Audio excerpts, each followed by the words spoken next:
Look, I'm telling you right now, okay? Do not jump in these comments talking about it's Thursday. You didn't put the recap out too late. It take you too long. Look. I'm fully aware of what day it is, okay? I know it's Thursday.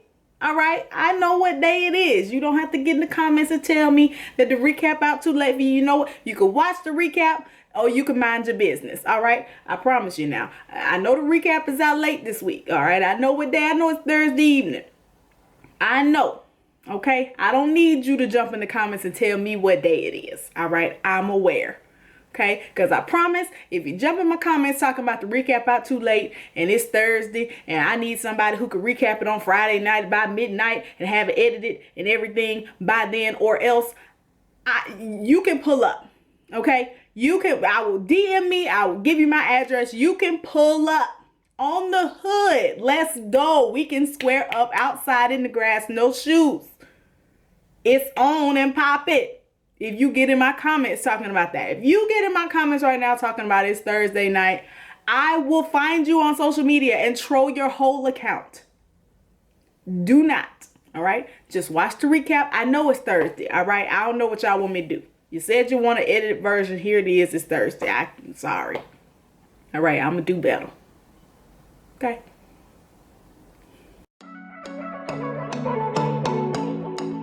Hey guys, so I'm back again with another recap of Love After Lockup. This is season 2, episode 12. And you know what? At this point, when we were watching 90 Day Fiancé, I was so through and tired. But I just can't get enough of this doggone show. It just gets better every week. Now, the one thing I'm mad about is how they're dragging out this whole Megan and Sarah meetup. Other than that, I'm not tired of it. You would think after 12 episodes, I would be sick of it, ready for them to go. But I'm like, hey, bring it on next week. I'm ready for another episode. All right, so let's not waste any more time. Let's get right into this recap. So I'm going to start out with Matt and Kaitlyn. So we are still kind of reeling from the news that Kaitlyn's mother passed away last week. She is going through the whole planning of the funeral. There is a lot of tension between Kaitlyn and Matt right now, just because Kaitlyn's going through the grieving process. She has a lot on her shoulders. She has to go get her mother's ashes and figure out what service she has a lot going on right now. It's emotionally draining. She's dealing with the guilt of how she left things with her mom.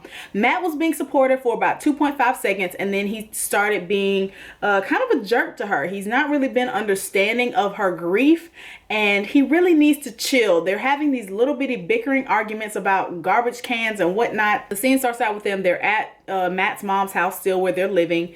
They kind of have a little bit of an argument. They're just taking little bites at each other, and it's draining because Kaitlyn's trying to grieve and Matt is not really just letting her grieve. He's arguing back with her when really he should be like, babe, whatever you need, I got you. And he's not being that for her. She's going to go somewhere, and Matt comes outside and she says that she asked him to do something and he hasn't done it yet, and he's giving her attitude and she's giving him attitude, and it's just a lot. You know, I don't think that Matt is mature enough to understand that, hey, this woman's mom just died. Maybe you should cut her some slack. Like, she's probably going to be a little short with you. She's probably going to have a little attitude with you.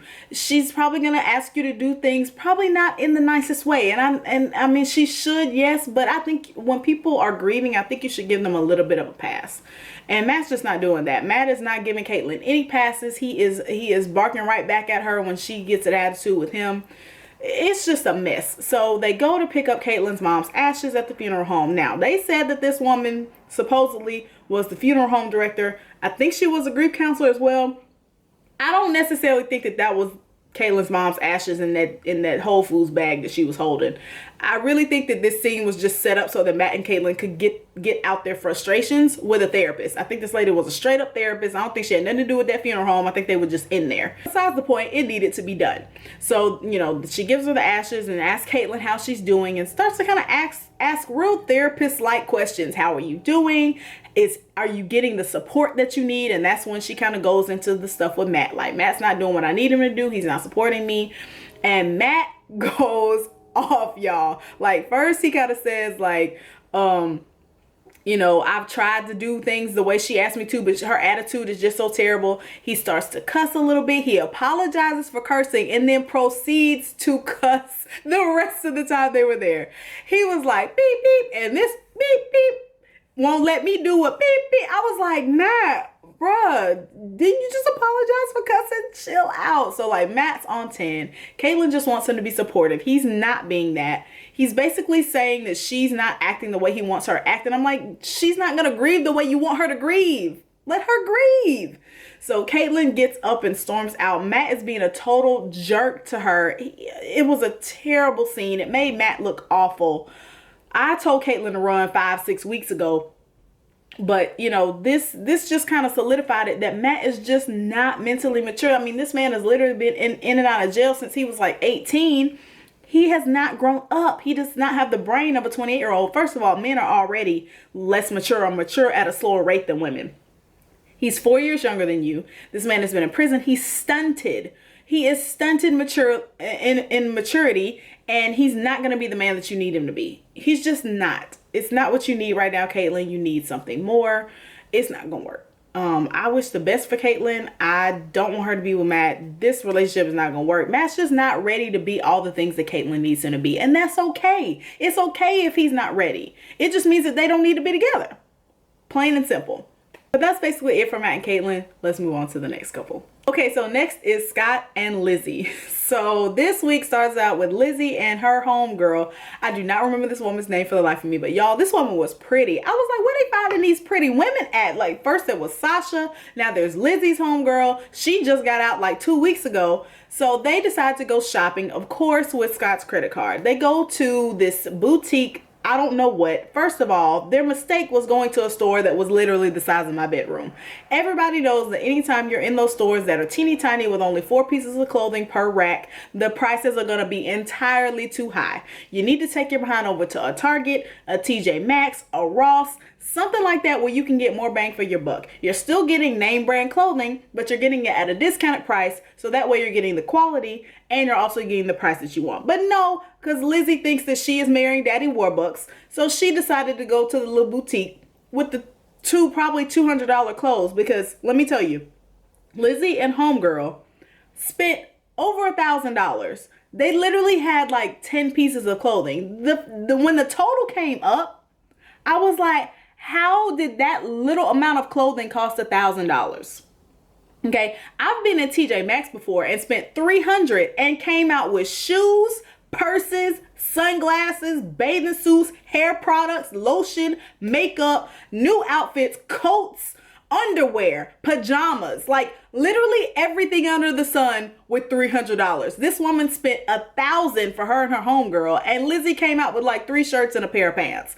You are in entirely the wrong store. First of all, why are you even in there? Even if your man has money, like, I don't know. Them little boutiques just ain't for me. When she hands the person the card, she says that she's a little nervous because Scott's card got declined a few weeks ago at dinner. So she's hoping that this goes through. It goes through. Everything's good. When they get back to the hotel, they run into Jasmine. Jasmine has been doing some fake workout. And she runs into them and they talk. And she's talking to her mom and asking her how much did she spend. She tells her we spent $1,000. She's saying it as if it's a badge of honor. Like, look what I won. I won $1,000 worth of clothes. Like, that's how Lizzie was talking about. Like, oh my God, we spent $1,000. And Jasmine's like, you spent $1,000 on clothes when you don't have a place to live and you don't have a job. Like, get your priorities in order. Like I said before, Jasmine needs to just let her mama go. Her mama's not going to be the woman she wants her to be, but she's still trying. So after homegirl leaves, Jasmine kind of pulls her mom off to the side and basically gives her the what for. She was like, you are selfish and greedy and you are spending up all this man's money on frivolous things. And I'm like, yeah, Lizzie's a frivolous person. Lizzie has a free-spirited, frivolous, scatterbrained personality. She skips around. She acts like her life is a movie or something. She thinks that her man has endless money. She lives in fantasy land. That's Lizzie's whole personality. Like, we've seen that. So I don't know why Jasmine expects her to automatically snap and become this mature and responsible adult.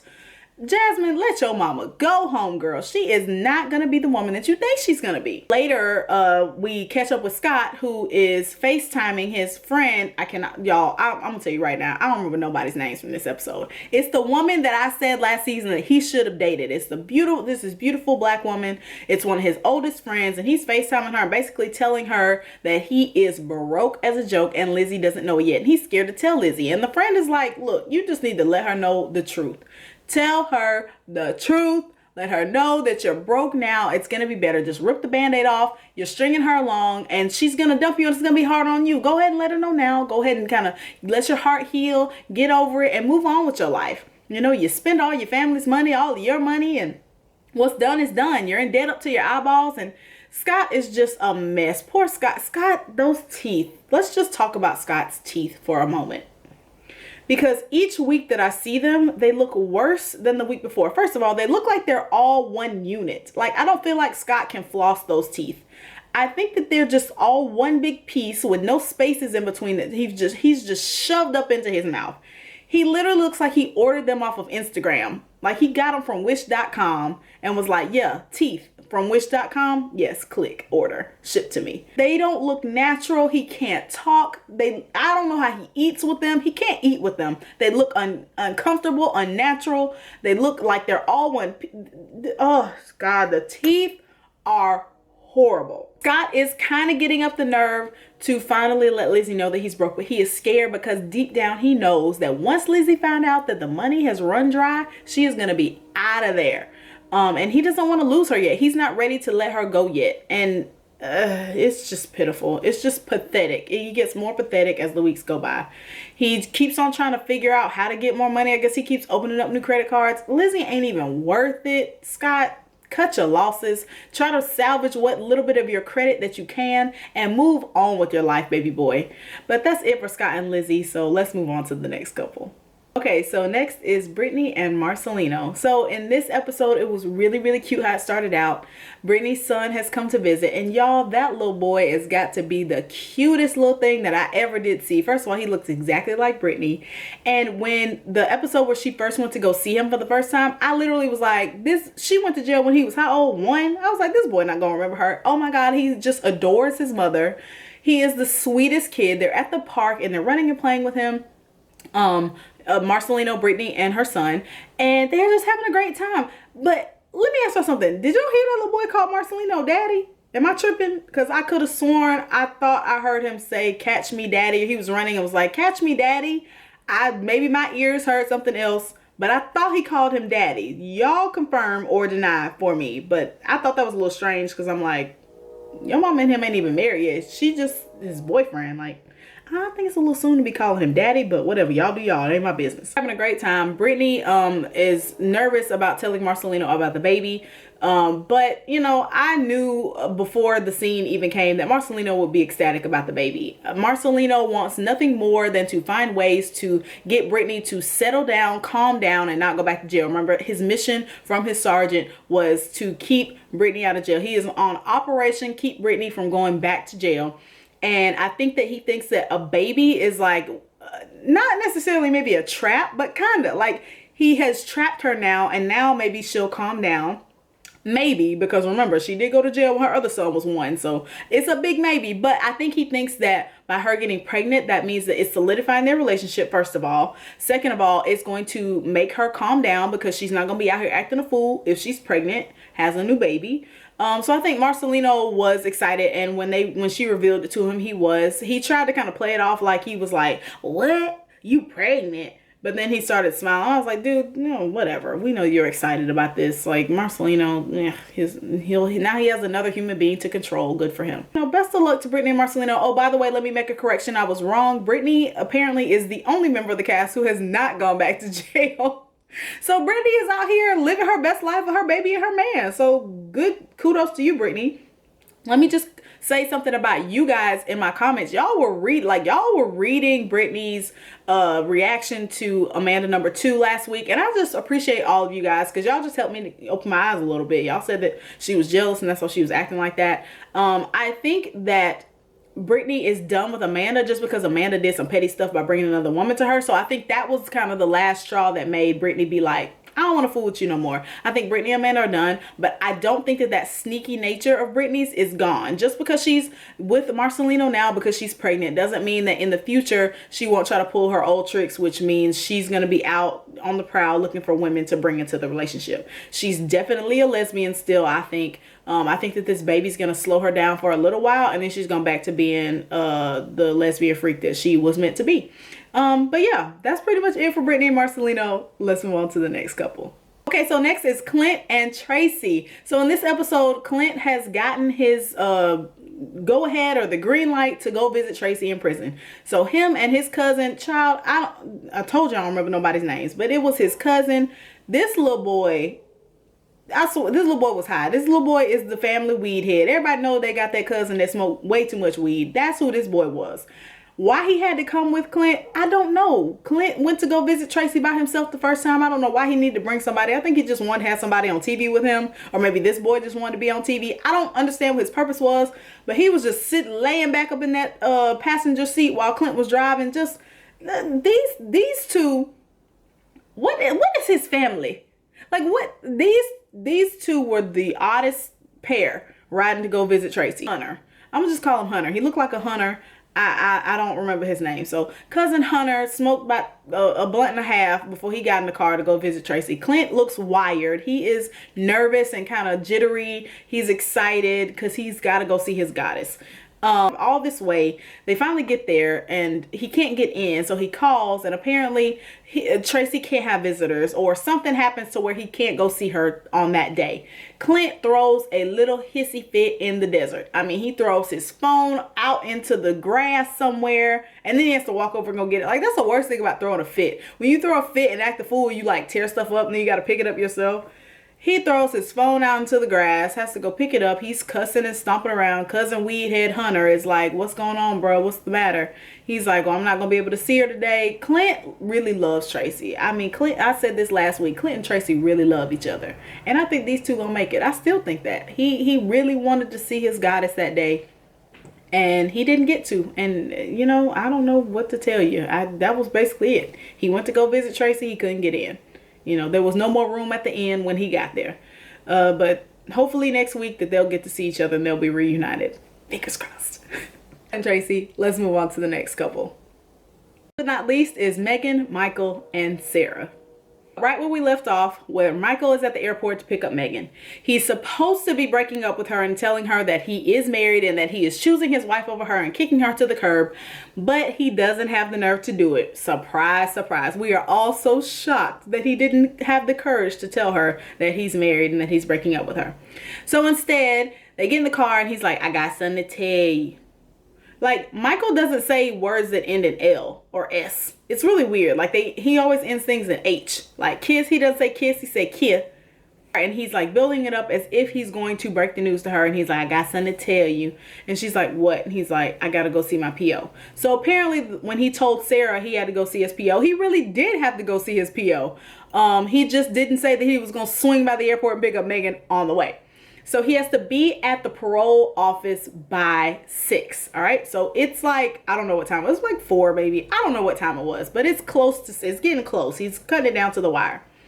So I don't know if Michael has ever visited this parole office before. This is the part that confused me because apparently Michael doesn't know where he's going. So I'm like, was this his first visit to the parole office? It didn't make any sense. So he puts the address in. Apparently there are 2 of the same office with the same name in 2 different cities. Michael puts in one in the GPS. They take him to the wrong city. Him and Megan pull up.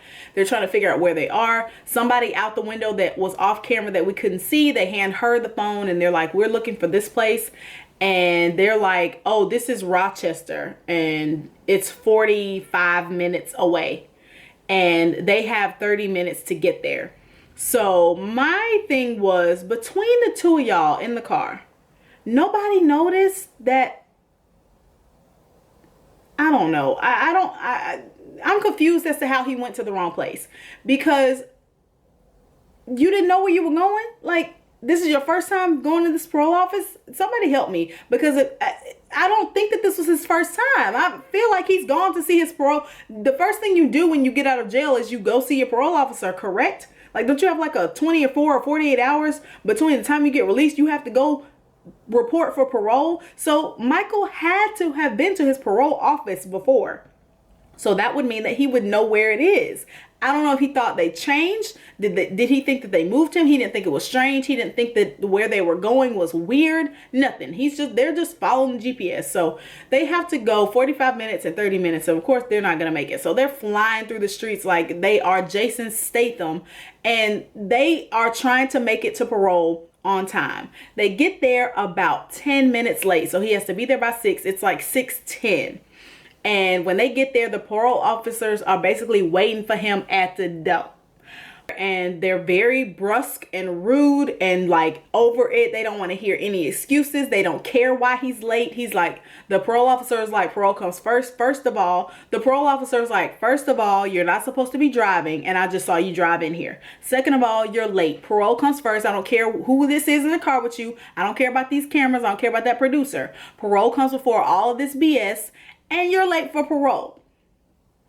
The third thing is they get in the car. They start searching through Megan's bags. Megan is distraught, honey, because they're going through all of her bags with all of her lingerie and whatever else she packed for Michael, I'm sure. She says her intimate things. And I'm like, girl, all them panties, thongs, and lingerie. We know what you're talking about. Bags, because they're, of course, if you're late for parole, they're thinking you're doing some grimy stuff. Like, you got to be into something. So they're checking everything. They tell them to turn the camera off. They arrest Michael. Now, we kind of, in the society, we've kind of touched on this because about Meek Mill being on parole for so long and that whole thing, and how crazy it is that they treat people. And I'm like, at the same, I see both sides, because I'm like, 10 minutes late and he's going to jail for a failure to report. Like he did report though. I mean, he was late, yes, but he did report. But at the same time, it's like, if somebody tells you be somewhere by a certain time and you're not, you know the consequences. You have to deal with the consequences of them, even if the consequences aren't fair. So it's like, I don't necessarily think that it's fair that someone being 10 minutes late for parole should be arrested for months. I think that is totally unfair. But at the same time, it's like, if they're not rigid with the rules, it's like people will take advantage of it. So if they are lax on the time, then people will stop showing up sometimes or show up when they want. So it's like they kind of have to be strict in order to get people to act right. So I kind of see both sides of it. Now, I definitely disagree with Meek Mill's situation where he was on parole for years and years and years, like a ridiculous amount of years after he was arrested. Michael just got out of prison, like just got out, like a month ago or less. So I can see why they're so tough on him, because it's like, you just got out. You don't have any wiggle room for error. So I kind of see why they were hard on him, but I also think it's a little bit outrageous to arrest somebody for months just for being 10 minutes late. It's not like he didn't show. He was just a little late. So God, that's a tough thing. I mean, just the whole prison system is tough. That's why I'm like, I can't go. I know I can't go. So it's her hotel, and then Michael's mom and family are distraught because Michael has been arrested. So they find out that Michael has been arrested. So his mom goes over to the hotel to meet with Megan. Now, the way WeTV made it seem was that Michael's mom was about to snitch and tell all their business and basically be like, look, he's married to his baby's mama. You guys to go, okay? But she didn't. She just went to go tell her that Michael had been arrested. He would be arrested for, I think, 2 to 4 months. 4 months. And that's all she knew. And Megan's trying to ask her questions. Megan is being sweet because she thinks that this is her future mother-in-law. And I get that. Like, I get why Megan was like asking her questions. She wanted to know. Michael's mom was having none of it. She didn't want nothing to do with this girl. She partly blames Megan for Michael getting arrested, which to me is absurd. Megan has nothing to do with Michael getting arrested. Michael is a grown man. He knew what time he had to be at the parole office. He put the wrong address in and went to the wrong place. That's not Megan's fault. But that's beside the point. She wants nothing to do with Megan. She is being dry as the Sahara Desert with this poor girl. And I was just cringing because Megan was trying to be so sweet. Did y'all see when she asked that woman for a hug? So she finds out that her fiance is arrested for a few more months. Michael's mom is hoping that this will get rid of Megan, that she will hear he's going back to jail and she'll be like, oh, I can't do it, I'm out. But it only spurs Megan on harder for her love for Michael. At the door, she finally asked Michael's mom, can she give her a hug? And she was like, yes. And this was literally the hug. She deadpan face, double pat, all right, I'll catch you later, girl.